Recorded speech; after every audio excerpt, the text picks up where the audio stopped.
I do agree that putting our officers in that position could be harmful.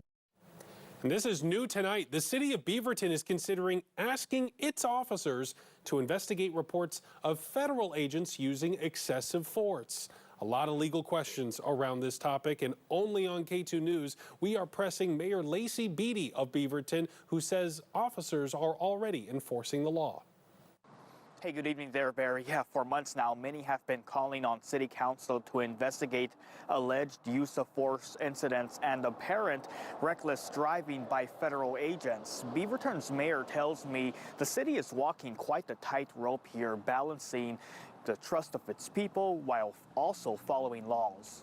You feel comfortable saying that you've done all you can done to protect Beaverton and its immigrant communities. Beaverton residents and city leaders have been calling for stricter sanctuary city policies. I want our officers to do more, and I acknowledge that right now there are a lot of implications around that. Councilwoman Nadia Hassan wants officers to investigate actions by federal agents when they get reports of things like unmarked vehicles driving recklessly. She wants officers to also document reports of excessive force and to refer potential criminal violations to the district attorney's office.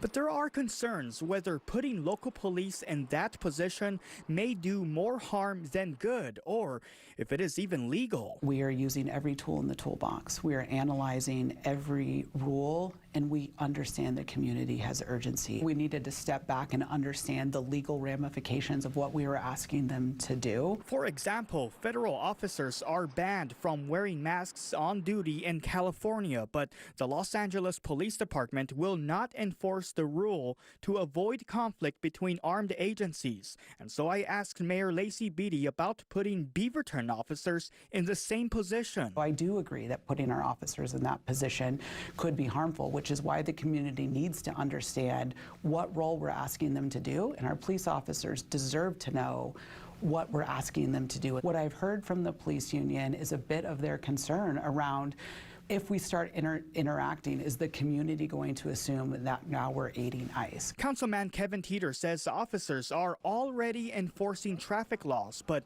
there is only so much they can do. We already have cited federal agents who have broken those codes.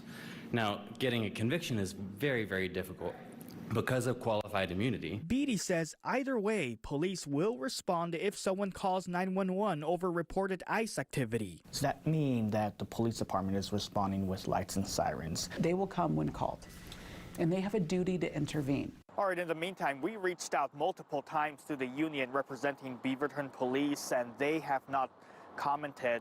But a BPD spokesperson tells me they also can't comment because there are ongoing labor negotiations. However, Mayor Beaty tells me that the union wants more clarity before it can or cannot support this plan. It is unclear when City Council will eventually vote on this. Reporting here in Beaverton, I'm Victor Park, K2 News.